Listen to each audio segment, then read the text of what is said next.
but we scream the most. Laurels are laid our second home, singing for Malaga, hearts full grown. Every chant, every kick, every rise and fall, we follow it all. We're answering the call. Malaga, insiders plug us in, breaking club news with a rebel grin. From the stands to the mic, they bring the fire, fueling foreign fans with pure desire. It's blue, it's white, it's worldwide pride. We're the insiders, we're all on side.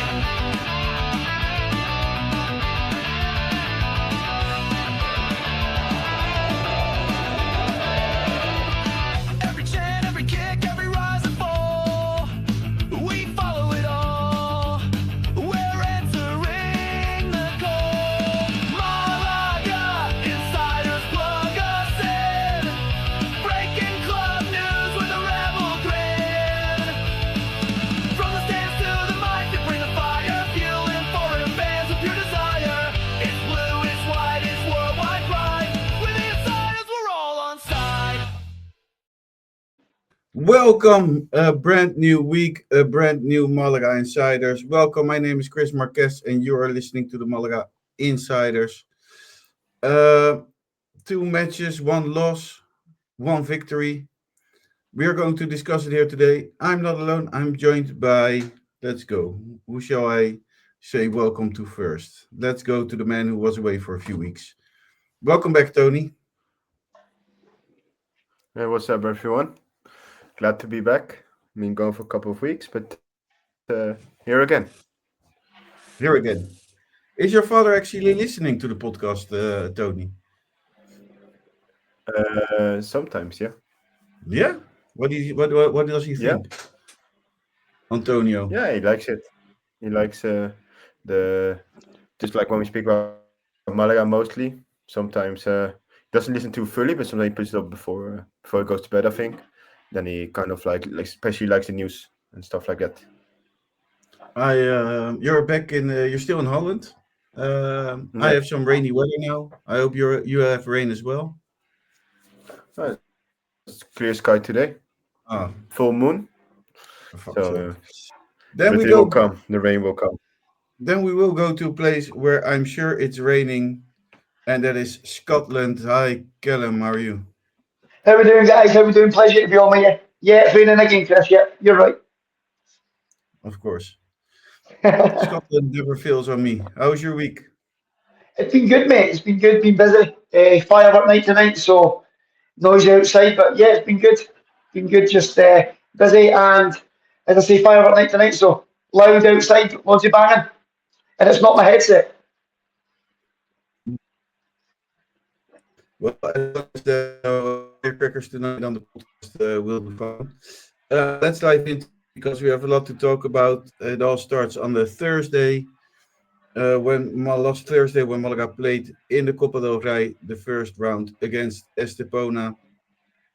I was there, and as Malaga is the one who was going to announce it, but they never announced it. Thanks to their to the collaboration we have with Malaga Club de Football, I was able to get to the match on pitch side. So we had accreditation, which was nice. Not the first accreditation, but now we have a collab with the club, so that's really amazing. Malaga started with Carlos Lopez, Gabilondo, Einar, Dani Sanchez, Juanpe, Isa Merino, Rafa Rodriguez, Joaquin, Julian Lobete, and Eneko Jauregui. Yeah. What did we think of the cup match against Estepona? Well, I thought that we played all right, especially the first half. Second half, it kind of went not that great, to be honest. But yeah, I think we played, especially the first half, decent. I really liked Dorio. I think he needed some minutes, and he needed some good minutes as well. And I think it was his game. So Yeah. yeah, Malaga opened the score in the 12th minute with a penalty. Julian Lobete, the person to give Malaga the lead. In the 77th minute, it was the same Dorio you just spoke about who made the 0-2. And in the 80th minute, Estepona scored the 1-2. Asier Tegerai, Tegi, wait, Teijeira, that's his name. The stadium in Estepona went bonkers when they scored. And I got scared. I thought the 2-2 was coming.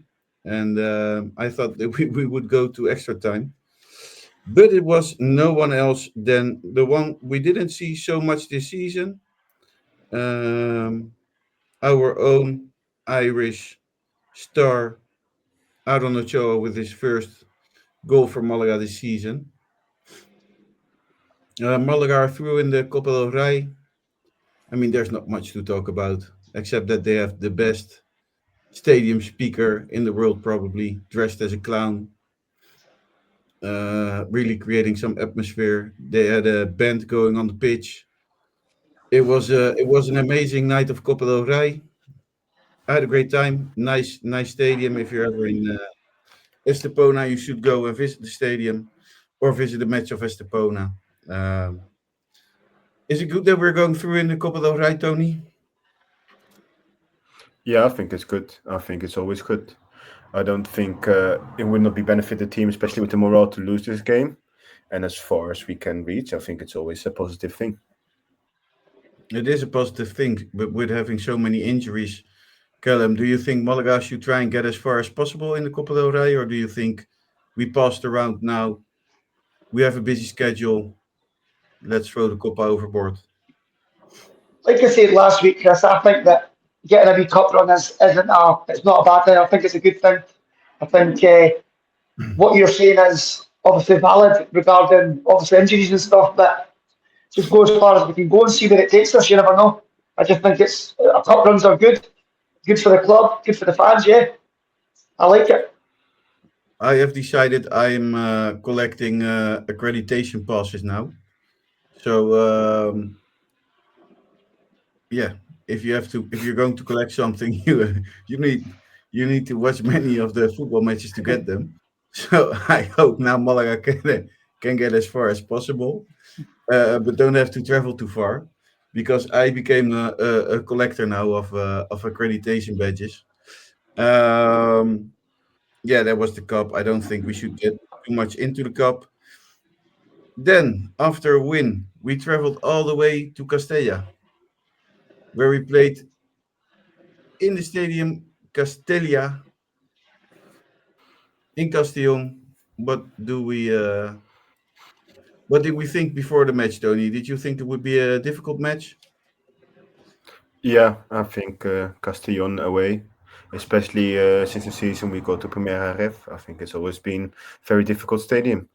First with Schreuder, when he was there, he was very good, and I think after that the other Dutch guy, I forgot his name now. He was Schreuder still there when we played them last season? When No, it was not then.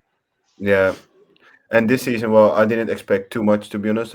It's a very difficult stadium for us because they kind of counter us because they also play possessive football, kind of like we do. So I was kind of nervous, but when we start playing, we played very well until yeah, till the end. What did you think, Callum? Yeah, I text you after the result, and I wasn't too happy. Yeah, I didn't really see anything in that performance that really gave me any confidence. I thought we were poor. One shot on target the whole game.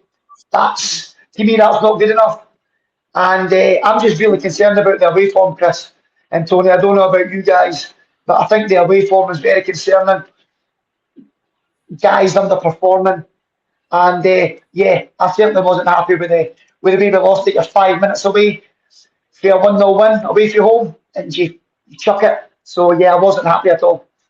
I'm not going to lie. I have been the whole week putting everything in perspective. Malaga traveled to Castellón with only one striker because Chupe got injured during the cup game where he played 10 minutes against Estepona, and he will be out for a few weeks. So they only traveled with Eneko Agauregui. I think that says a lot. Um, When I saw the first half, I thought Malaga was positioned well, played well. Didn't see anything strange, if I'm honest. How was the first half for you, Tony? Uh, Let me think. The first half, I think we had the game kind of under control. I think Castellon maybe had some opportunities. I don't really remember now, but I had my feeling was we kind of had the game under control, kind of waiting for or the 0-1 or the 1-0 to kind of react to that. But I did like especially Juanpe. I think after like 10 minutes he recovered the ball, gave straight away a long ball to Joaquin. I think it was.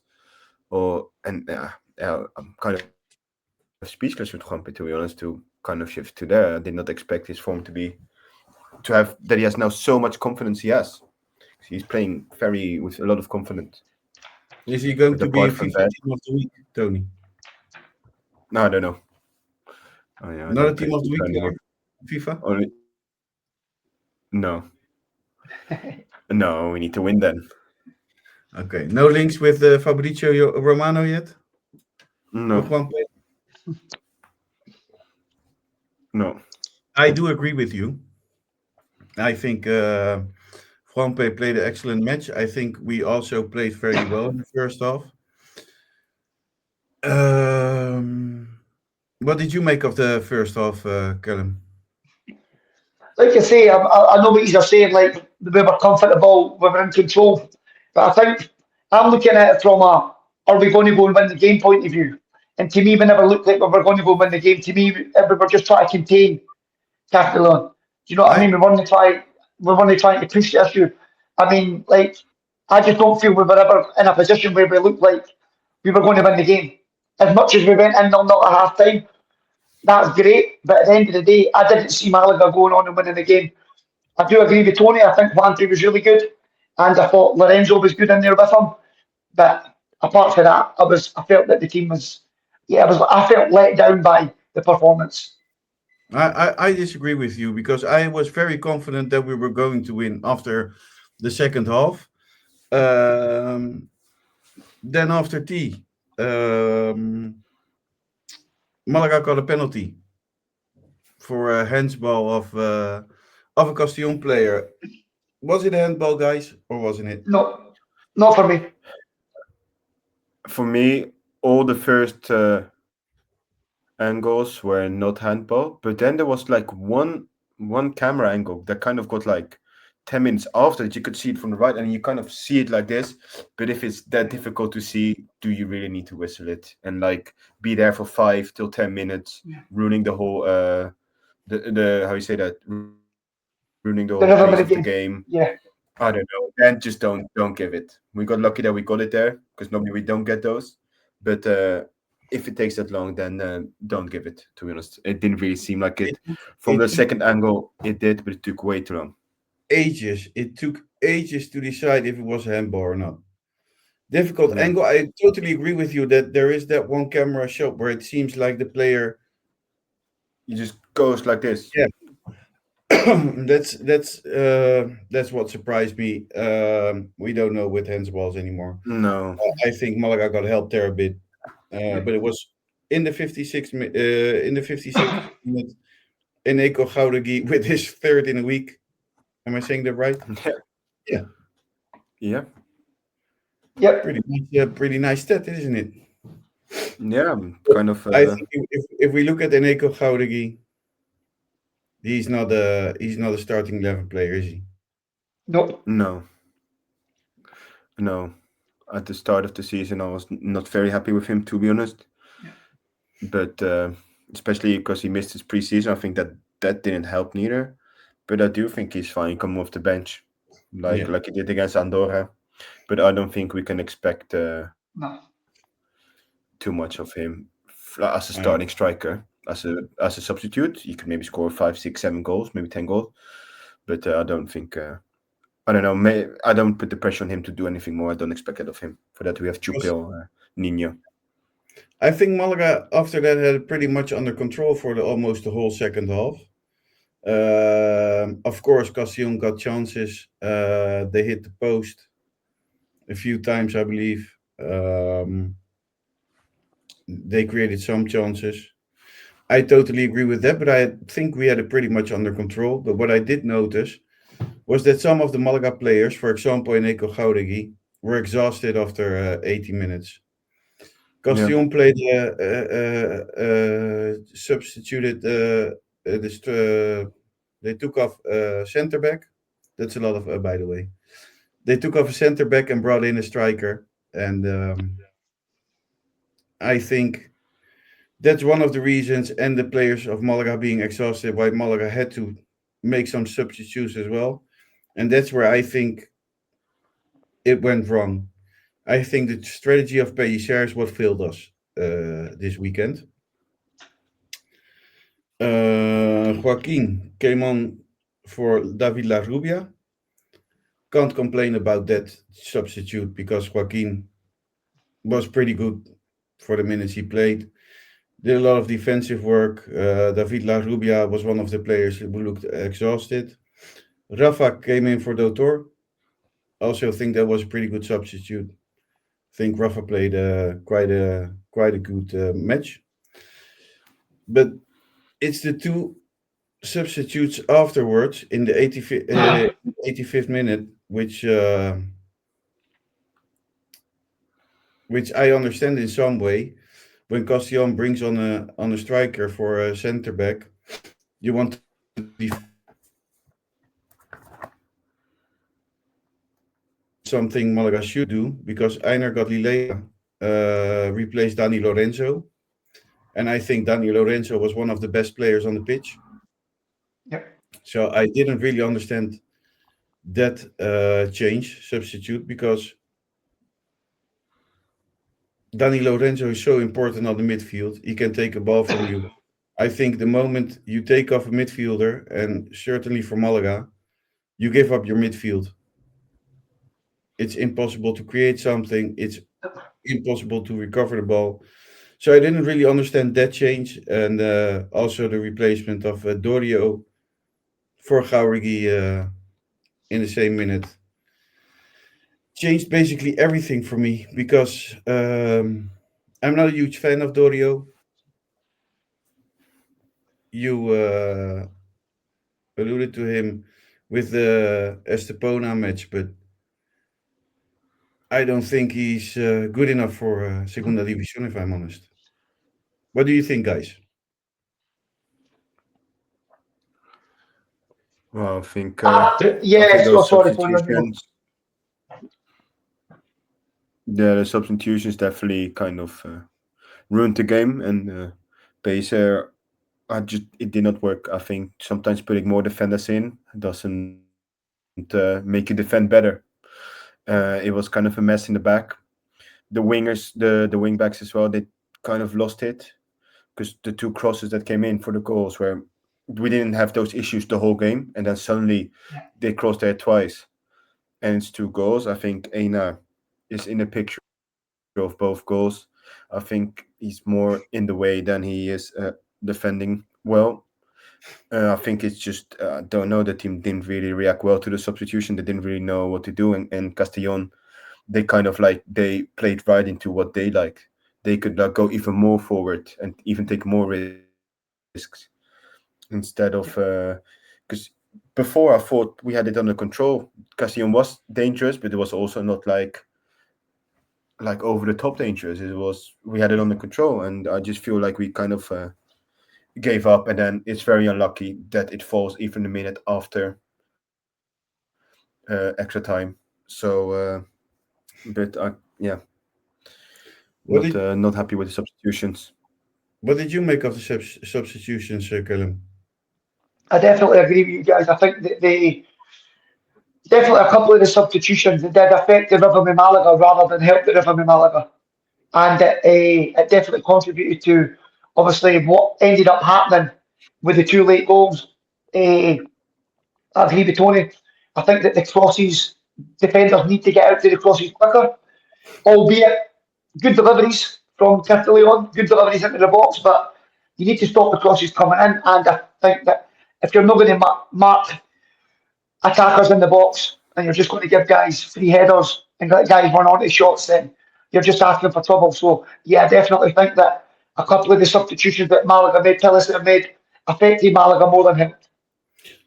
As you alluded to, Tony, it was in the 92nd minute when Camara equalized with a huge mistake from Einar, Calum.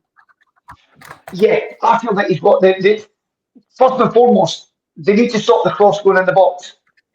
Secondly, although it's a good delivery, I'm not taking that. Both deliveries for the goals were good deliveries, but the crosses were prevented. You could prevent the crosses from coming in the box. And then secondly, it's guys not doing their job. Guys not marking players. The first one, Kamara's at the back post on his own. And then the second one, Dewey just runs onto it. Nobody's chasing him in. He just runs onto it and hits it in the net. It's not good enough. It's And no, with the first one, and with I'm the first looking one, at the. yeah, he's holding up the line. I'm looking at the goal now. It's the line. It's the offside yeah, line, yeah. isn't it? It's very bad marking. I'm looking at the And goal then now they- again. I haven't seen yeah. the game. It's And the balls came right across as well. there's no marking. No, the balls came right across about 4 defenders, and it's landed at Yeah. the guy at the very back. Do you know what I mean? Although they're definitely avoidable. That's what I'm more mad about. Is you're 92 minutes into the game, you're winning 1-0, and you end up getting beat 2-1 from just schoolboy defending. That's the only way I can put it. Guys not doing their job, not pressing the ball, not marking guys in the box. It's unacceptable. It really is. It really is. After 99 minutes, it's probably the knockdown for Malaga because Marco Doué scored the second for Castalia. Yeah. There's a few things I would like to add, which Paul, our own Paul, pointed out the moment when I sent the agenda. And that is two things, and it's important things, which I totally forgot about. So thank you, Paul. Even that you're not here, you're bringing some intel on the Malaga insiders. And that's one thing. I will read the message of Paul. I hope you will cover the red card challenge on Obete, where the player brought him down on the edge of the box when he was through on goal, and the player should have been sent off instead of getting a yellow. I forgot about that moment, but he's totally right. True. Yeah, he is 100% right. He was Then they are one down on one. 10 men. And it should be a red card. And I don't know why. At that moment, I thought, why is this in the red card? But I totally forgot about it. Probably because it wasn't a penalty and they tried to compensate. That's mostly how referees Yeah. work. That's And there is, it's clear. It is one on one. The other defender will not reach. It's a direct chance. It is read by normally. So it's not in a penalty box neither. So it's not double. How you say the penalty and red. Jeopardy. So it's free kick Yeah. and red. So I don't know why they didn't give it. I have another I completely crucial forgot about moment it here. due to the 2 goals. A crucial element.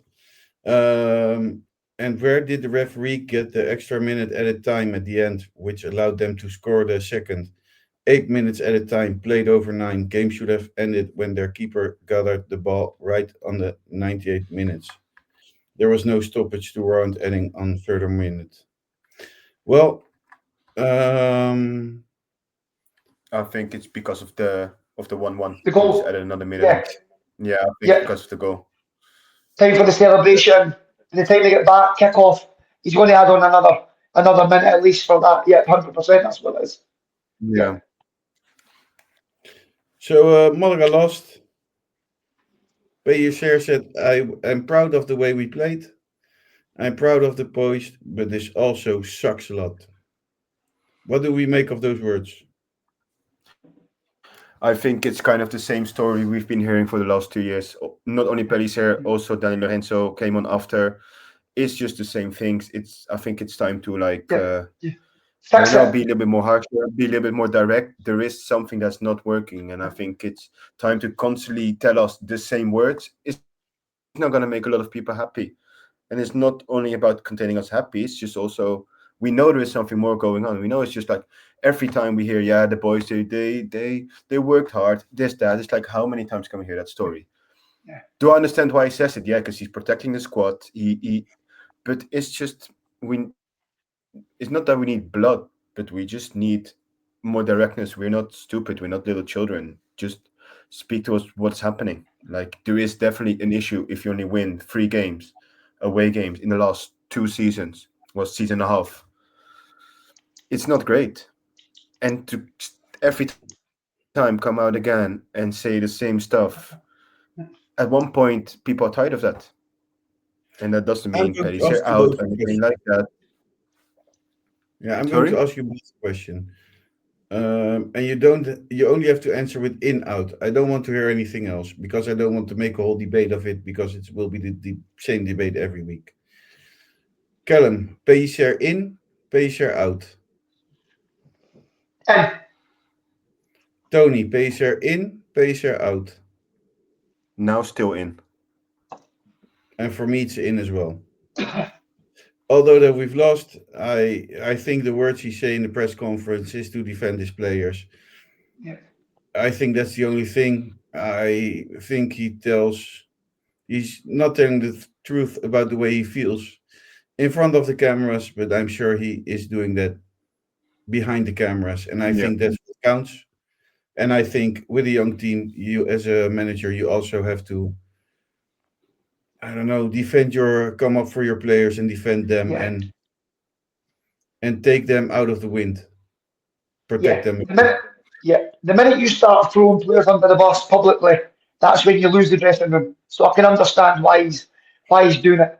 But like Tony said, I would like to think Yeah, that maybe, privately, that yeah, yeah. And maybe that's not what we want to hear, but I don't. yeah, Uh, I rather listen to something I don't like to hear, and I know it's bollocks. yes, yeah, Than than him telling the truth and hurting people in the yeah, dressing room and making yeah, the whole group yeah. feeling and making it worse.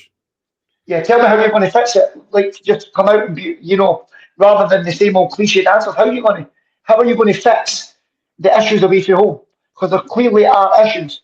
So what are you going to do? Because whatever you're doing right now, or you've been doing for, like Tony says, for the past 2 years, isn't working. Yeah, What's saving them right now is the wins that we're getting at home. yeah, and So that's the thing because we won against Deportivo La Coruña 3-1. yeah, We week yeah, after the week after we played home, we win yeah, 4-1 against Andorra. yeah. With And 10 men, I mean, if it was only losing, I would say yeah, out. yeah, But I noticed that there is a big thing going on around yeah, social media now that everybody seems to want Pellicer out. But let's not forget, we're talking about a manager who has been over 150 yeah, matches. I think 170 already matches. He has been the manager of Malaga. He's the manager with most matches after his name, yeah. being in control of Perio, Malaga. no? Mhm. Or no, Joaquin Perio is first, no? I And then think, Pellicer second and Perio third. yeah, could be. Guaido, yeah. The man who brought Malaga back to Primera División Yeah. and brought them to the UEFA Cup in Yeah. 2002. Can I ask you guys a question? See if Pellicer didn't get promotion to back to Segunda, do you Yeah, think he would have been sacked by now? Do you think he would have lost his job by now? If he hadn't got the promotion, no, do you I think don't. that he would have lost his job? I don't know. If Pellicer didn't get a promotion to Segunda, Yes, yes. oh yeah, he Do you would have think been he sacked. would? Yeah, he would Yeah. have been sacked. So basically, what that does is the promotion has bought him credit with the owners that probably other managers wouldn't get if they hadn't won promotion. He's getting more time than other managers would based on the fact that what he's done in the past. Yeah, And but there's. sometimes that's yeah, I think there's also a lot we forget about Pellicer. He played for Malaga. yeah, He was the Atlético Malagueños manager until they moved him up to Segunda when with the first team in Segunda, yeah, when Malaga was in his baddest moment of its history when we Yeah. had only 18 players on paper. He was also the coach of the juveniles. No, when they played the youth league, Yeah, the yeah, Champions League youth league. I think he was the first coach then yeah, of the juveniles then. I don't um, know what it's under 21 or under 19. I don't know what it is in English. Juveniles. yeah. He's almost like a big figurehead at the club. Yeah. He has been a long time there. He brought us back to Yeah. Segunda División in a very Yeah. difficult season, in a very difficult league. Yeah. I don't think we have to give that up. I don't think we have to forget that and put his name on the line every week, Yeah. Yeah. because 1 week No, he's in, 1 week he's out. I think Yeah. That's not Ace helping. doesn't deserve that, and I don't always No. agree with him, but I do agree with him that he lives for the club. If there is any manager 100%. who has been in worse situations, well, they weren't at Malaga, because I think he was at Malaga in the worst situations. The season with Pablo Guede, when we went down, he was there. He picked us up. He brought us back to Segunda. He was there when Malaga had only 18 players, of which a lot of them were youth players. He believes in the youth, in academy players. He gives talents the confidence they need to make their debut in Segunda. He makes them better. They believe in him, and I think the way he's being treated right now is not something he deserves, because you may not like his way of managing the club or the team, but he is a great person, and he is a great Malagista with a big blue and white heart. So wanted to Yeah, say that. no, with that, I 100% agree on. Also, he is the Yeah. best Yeah. manager to be at the moment Yeah. here due to like this the fact that we don't have proper ownerships. We don't really have people that care about the club. I'm not speaking about Loren or Kika. I'm more speaking about the other people in charge. It's important that PSR is there to defend us as well. Yeah. Yeah. I do think after the Deportivo game, I think that game against Deportivo was in or out game, but I think winning that and then winning at home at Andorra, I think he did not bought him just time, but I think that what you said, the debate is kind of over. I don't think we can go every week Well, drama. under yeah, but within the fence there is still a lot of debate, and Oh there's still yeah, a lot of but it was I think this been debate since PSR since the moment he got hired again for the second time. When we went down against Ponferradina, I think even people then didn't want Pace already. I remember that season in Primera Ref, people wanted him out in like January, February, March, that period of time. Yeah. It's just we also don't have a project. I think for now on, of course, if you come again in like a 5-6 losing streak, maybe it's time now, yes, to say goodbye. But as long as we're not in that position anymore, and it's just we win at home, try to get some away points, and as long as we don't have a proper project that support PSR or support any manager, I think PSR is the best guy for the job, and I think I also have to say that if we wouldn't have all those injuries, we would have had Luismi, we would have had Pastor, we would have had Puga, Adrian Nino, Chupe. I think we wouldn't be in this position. I think we would be having a lot more points, and everybody seems to forget that as well. That as a manager, you don't control the injuries. I mean, that has been a big thing this season. The red cards as well. We missed Montero. We missed Einar. We missed Darko. But I think it's time we go on to the news, because there was news this week. Not a lot, but there was some news. Let's start with Altani, because the Altani show goes on. The club's owner, Abdullah Altani, has resurfaced on social media. We all know what social media he uses, and stated that his daughter, Hamyan Altani, is the future president of Malaga CF once the unfounded and malicious matters are resolved. I'm not going even to debate it. But he basically said I his know. daughter will be the president of the club the moment he gets control back. I don't even think it's news, but I had it just in. Injury and squad news. The club has confirmed that player Chupete Suarez will be out for several weeks due to a hamstring injury. Yeah, horrible news. I will come to the Yep. in a few seconds. There's also a sponsorship partnership update. The club also announced that the Fundación Unicaja has joined the project, supporting both the first team and the academy this season. It's a bank. It's my bank. I don't know. What bank do you have, Tony, in Spain? I think you're a Not Sabadell guy. Unicaja. I think you're a Sabadell guy. No, Then you're ING. no. I have no Dutch bank. Well, I do, kind of, but it's not really like a. Which is your Spanish one? Come on, Tony. Cajasur. Cajasur, boy. Tony, a real But I don't Cajasur. use it anymore, though. Yeah, but we don't care because It's literally maybe 5 cents in there. okay. That's it. But it doesn't care because we're all now Unicaja. Yeah. Yeah, it's a good thing to have a bank behind you. That's the only thing I can say about it. No, it's good to have a sponsorship or partnership. That's money coming in, and that's important. Malaga Femenino wins 0-2 against FC Pozuelo de Alarcón in el Valle de las Cañas, with goals from Eleni in the 71st minute and Yesenia in the 85th minute.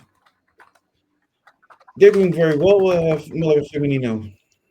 At least one team's winning, I suppose. They're stable. And then we go to the team I most worry about, and that is Atlético Malagueño. They lost again, and this week against Recreativo Huelva, who got promoted with them last season, becoming second in their league, just behind Atlético Malagueño, and sit bottom of the table with only 2 points after 9 matches. It's not looking good for Atlético Malagueño, does it? No. I have an opinion on that. I can share. To be honest, I don't really think it matters. Chupete missing and Rafita missing? No, I think that 100%. I Rafa? think you got rid of all the goals of Chupete. Yeah. But to be honest, I don't think it really matters where Malagueño is. To be honest, if we're in the bottom of the Segunda Federación, if it's the Tercera Federación, I think every year the players keep on coming in and out. Look at Rafita now. He came up and he's not being kicked out of the starting 11 since he played. So I don't really think it matters as long as the guys are playing and they work well with Pellicer, Funes, and keep those players going up and down. I think that's the only thing that really think matters. it is important. I think the higher you play, the better you will get as a young player. So I think it is important because I think if you play against quality, your own quality will go up as well. So it's a shame because it got promoted. But did we really notice that? Because we still get so many talent players out of the Malagueño.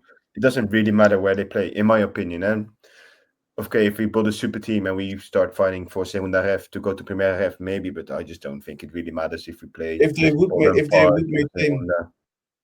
would maintain themselves this season, I think we would notice it in a few seasons. But it's hard to say. But it's a shame that they are on the last place. Then, now I come to the good news, to the best news. There are 2 players back from injury. And it's important players. It is Adrian Nino. And that's really important. Because now Chupe is injured. At least we have 2 strikers. And the other one is Puga. Is that good news or is that good news? I don't think they can play this weekend, I guess. I think they are very cautious with bringing them in. But it's good news, isn't it? Yay. Yeah. Especially Nino and Puga, both.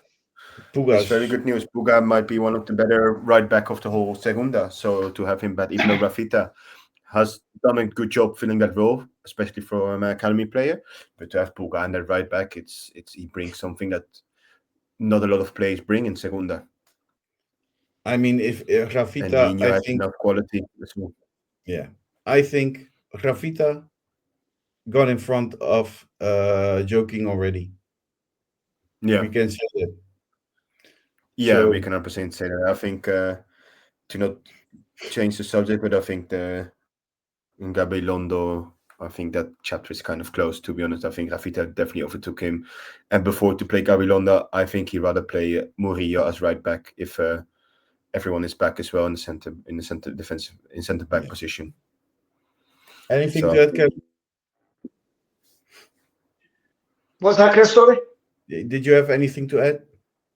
No, well, as I say, yeah, I'm very happy with Nino being back. I think I said that the first episode I was on. That I really like him. I think he's the one that, when all strikers are fit, he's the one that I'd be playing. I really like him. He's young.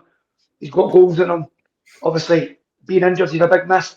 And obviously, Puga, like Tonie says, he's probably one of the best right backs in the league when he's fit and playing. So that's massive positive. Like you said, because they're probably not going to play this weekend, but the fact they're back training, you know that they're close to obviously getting back to some kind of 14 minutes. So yeah, very happy with A2 being back.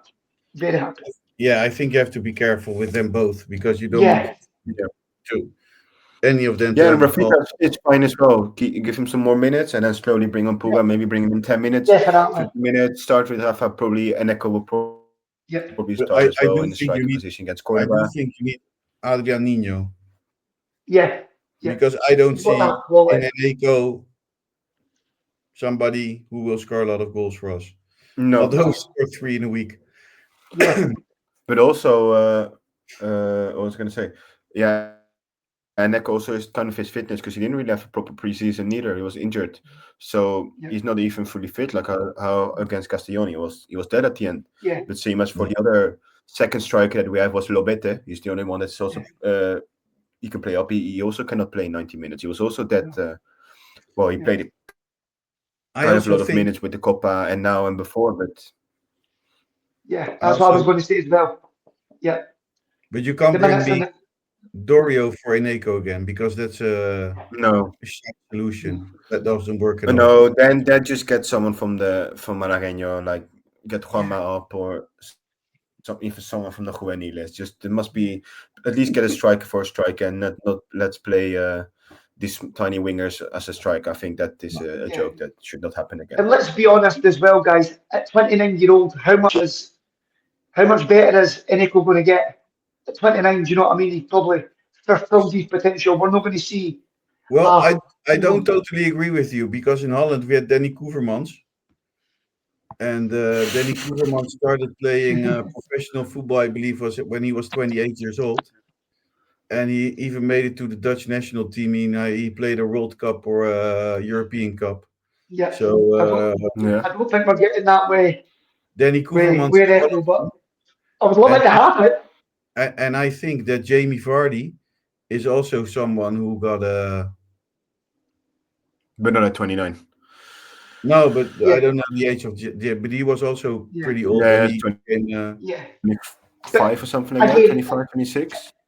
Yeah, I could understand if Eneko's came for like a good level. He's never played in a top league in his life. He's always played the lower leagues. No, You know But what? He's I think happy playing for the Eneko's Pen. a good substitute, and that's it. I don't think he will. Yeah. In Segunda, maybe Primera Ref.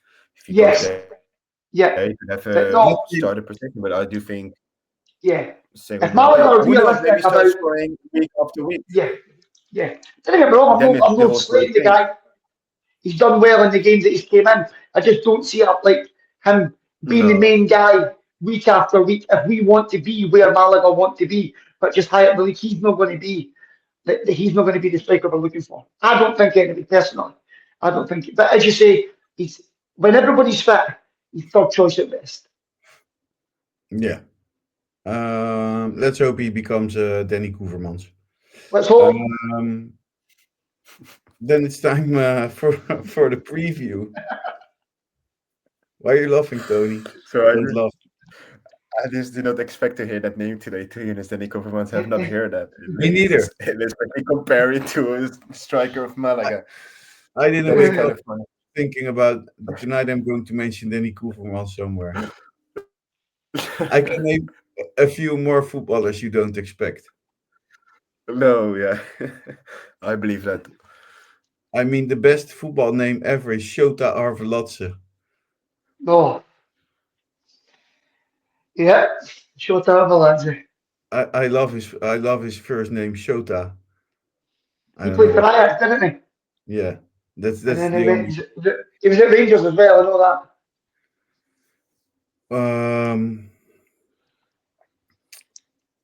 Okay, before we get taken away with a lot of football names, we have to go to the preview part of this podcast. This week we play against. Who do we play against? Córdoba. Córdoba. Very good. You know what is very special about the ref we have this weekend? I don't want to know.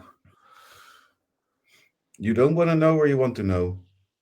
Ref and Malaga is normally not a good combination, so Okay, I will tell you his name. His name is Manuel Jesus Orellana. And it's the first time a referee from the same comunidad autónoma is the referee in a derby in Spain. Yes. which comunidad? The same comunidad autónoma as the two teams playing in the derby. Andalusian. He's the Where's he from? He's from Andalusia. That's it. Yeah, he's Spanish.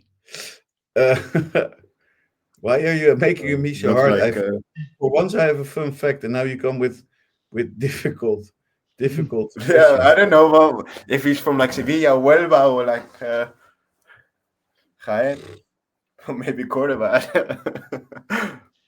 Tony's trying to gauge if he's with Malaga or against Malaga. I think that's what he's trying to get to. He's trying to do logistics to where this guy's from, and then. Okay, here. He's from Sevilla. Yeah, great. And I will tell you this. In the Sala 4, I don't know what 4 is, but there is Luis Mario Mila Alvendis. He's also from Sevilla. And That's guaranteed a red card for Malaga then. And the third, and the guy at the VAR is also from Sevilla. Yeah. Here. That's Fun fact. That's great. Yeah. Now I don't know where I was. Oh, yes. This weekend we play against Córdoba, Saturday, 9 o'clock in La Rosaleda. So that's good that we play at home. Let me check. Oh, I've lost everything thanks to you, Tony. What do we have to know about Córdoba? Well, Córdoba head into the match under Ivan Ania. According to recent reporting, they are on a roll with 7 games unbeaten, 4 wins and 3 draws, which suggests both confidence and cohesion. Statistically, they favor a 4-1-4-1 or a 4-2-3-1 shape, stable back 4, one holding midfield, and more dynamic wingers and attackers. From their team stats, their average is 1.27 goals scored in and 1.27 goals conceded per match in the season so far. So looking at this stat, they draw a lot, but they maintain good passing, 70.9% accuracy, and not bad attacking volume, 119 shots in 11 matches, but still room for improvement in converting chances. Head-to-head versus Malaga, historically balanced, Out of the last 11 meetings, Cordoba won 4, Malaga won 4, and 3 draws. Average 2,27 goals per game between them. Their key players to watch: Adrian Fuentes Gonzalez is currently their top scorer with 5 goals this season. Jacobo Gonzalez Rodriguez comes next with 3 goals so far. Cristiano Caracedo Garcia leads in assists for Cordoba. He has 3. And in defense, backline, the team emphasizes structure and quick transitions. Opponents should be wary of Cordoba's ability to exploit spaces once they commit men forward. What does this mean for Malaga? Well, Cordoba are in a good momentum and have a balanced squad, not overly reliant on one of the star for scoring. Malaga will need to stay compact and prevent Cordoba from getting into transition. The holding midfielder and fullbacks will be key. Given the head-to-head history and Cordoba's form, Malaga should not take anything for granted. Whilst Malaga historically may have had the upper hand at home, the data shows that the margin is tight.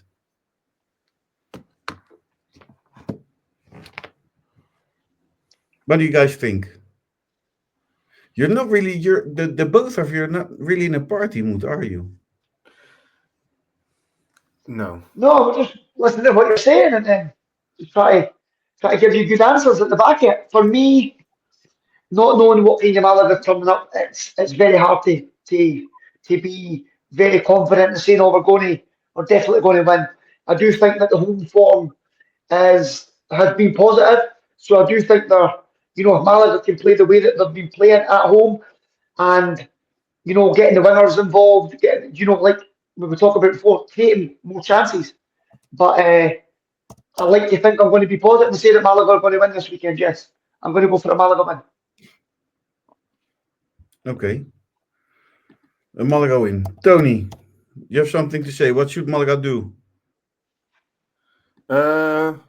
Well, I do think it's a great game. I think Córdoba might be one of the funnest derbies. Let me say it that way. I think we have a good relationship with Córdoba. I do really like Córdoba. I love to go there to the city. Also to have the ex-players coming back. Kevin, I think that's nice. I do, even though it did not really work out the last couple of seasons, I do think he's really one of us. So yeah, and Córdoba just it's fun. We back in the day it was kind of always when we went Primera and we played them. We win those games, but especially I think in the last few years it's kind of more I don't know what will happen. I think Córdoba comes in really good form. I think they're or just in playoffs or just outside. So I think it's going to be very, very difficult game. I think Córdoba plays some good players there. So yeah, anything can happen in this game. I'm not going to sit here confidently saying Malaga will win. I think we should win.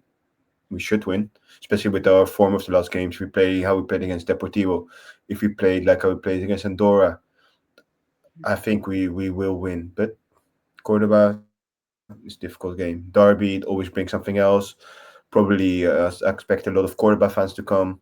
Well, it's great. I love when the away section is full. So it's going to be a big football party on Saturday. And let's see if the result is in our favor as well. I agree. What we didn't have talked about yet is Kevin Medina. What do we think? Kevin Medina, I have some stats.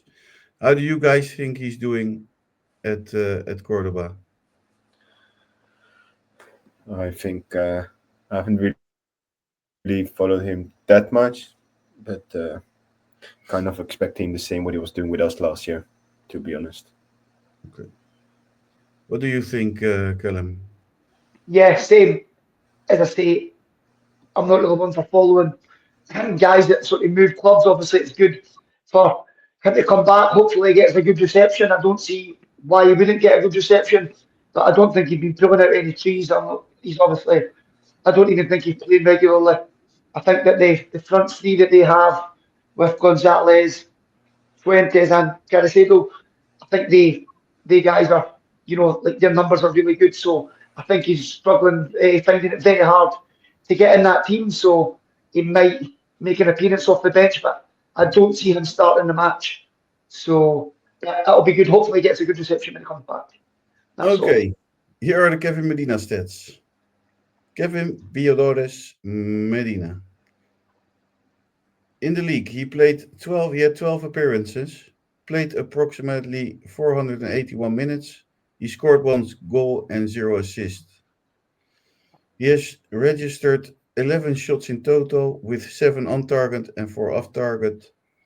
He completed 9 dribbles with a success rate of 47%. His passing accuracy is around 65%. Overall, with a long pass accuracy closer to 17%. So it's not the best stats, is it? No. There's a reason Malaga let him go, Chris. Do you know what I mean? There's a reason they never renewed his contract. I totally agree. I understand why Malaga let him go. Yeah.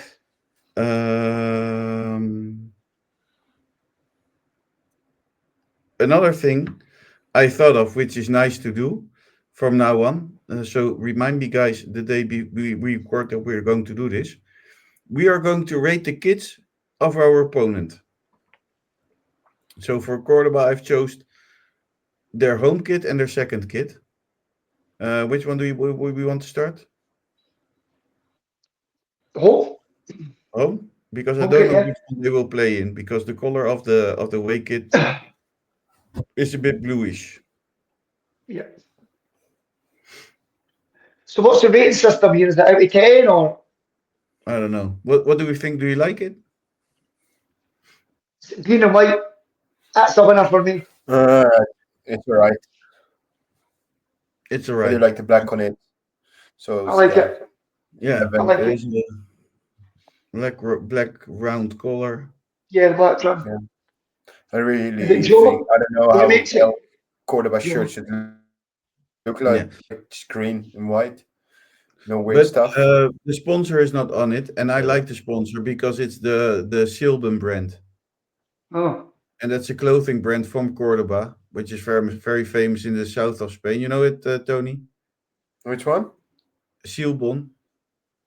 I don't know. Maybe if I see the No. logo, I don't recognize the name now. Now we're going to their away shirt. I think it's ugly. yeah, I don't like it. It's like a Lazio. It's a little bit like a Lazio strip to me. Like a Lazio away. I'm not keen myself. It's a bit of dirty purple with dark blue. It looks like a training top. It doesn't look like a kit. It looks like something like a training top. To me, anyway. It looks like a training top. I'm gonna give it a 2. I'm going to give it Yeah. a 2 as well. I'm giving their home shirt a 6. What do you give their home shirt, Calum? I'll give the home shirt a 7. And you, Tony? Yeah, 7. And to be honest, it's something that I wouldn't buy a lot of Spanish shirts for the teams, but Cordoba is a team that I do have positive feelings about. Promoting with them to Segunda was very nice. Yeah. Last year I was in Japan. I was just there in the club, and randomly I just met a Spanish guy from Cordoba, and he was saying that he was so happy that Malaga promoted as well, because he was cheering, watching our games, like he was a Malaga fan. And I said him the other way around as well. When you guys played Barcelona B, I was cheering for you guys. So Cordoba, I've got it may be one of the only teams in Spain that I do actually like. That's not Malaga. There are many of them. Yeah, I'm not a big fan of green and white.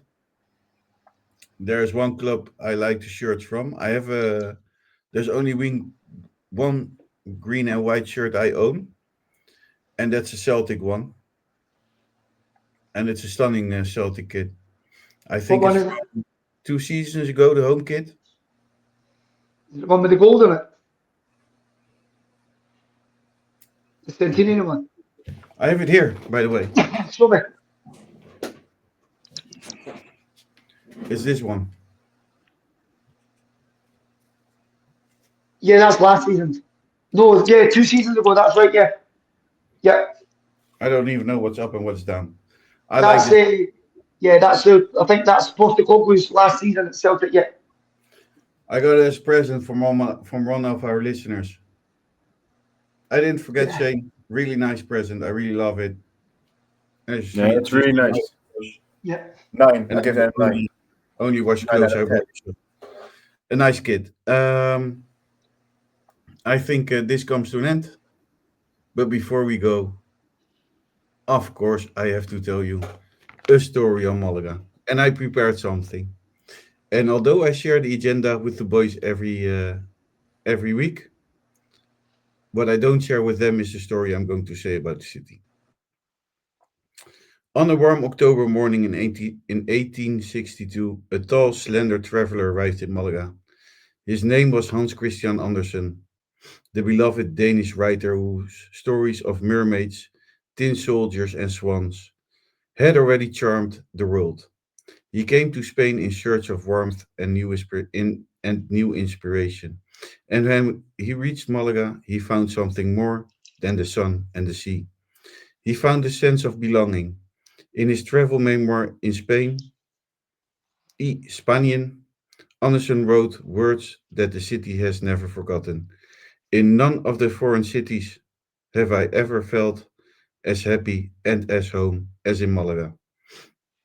He wandered through the Alameda Principal, visited the cathedral with its single tower, and was moved by the kindness of the locals. For Anderson, Malaga was not just another stop; it was a story waiting to be written. More than a century later, in 2005, the people of Malaga decided to honor that affection, and attention he had with the city. On a bench near the Plaza de la Marina, facing the port he once admired, they placed a bronze statue of Hans Christian Andersen. It was sculpted by Jose Maria Córdoba and gifted by the Danish royal house to commemorate the writer's visit. The statue shows Andersen sitting as if resting from his travels, calm, reflective, and content. A book lies open beside him, symbolizing his endless imagination. A travel bag rests at his side, a reminder that he was a wanderer of both roads and dreams. And peeking from the bag is a tiny duck, a tender nod to one of his most famous tales, The Ugly Duckling. These small details captured who he truly was, a traveler, a storyteller, and a soul who could find poetry in the simplest things. Today countless visitors sit beside the bronze writer for a photo, perhaps without realizing that they share a seat with the man who once declared Malaga his home away from home. For this city by the sea, Hans Christian Andersen is not just a statue. He is and will always be a welcomed guest of the heart.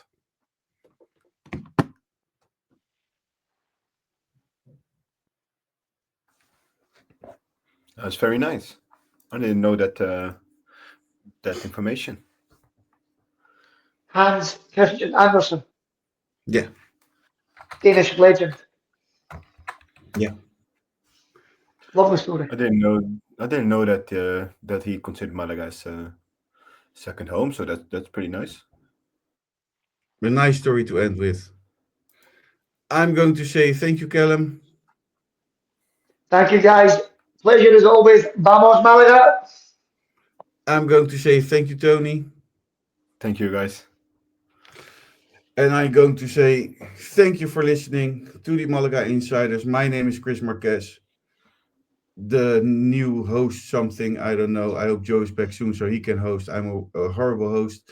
But thank you for listening. Don't forget to like, subscribe, and leave a comment because we love comments. And see you next week. And I always end with Vamos Malaga.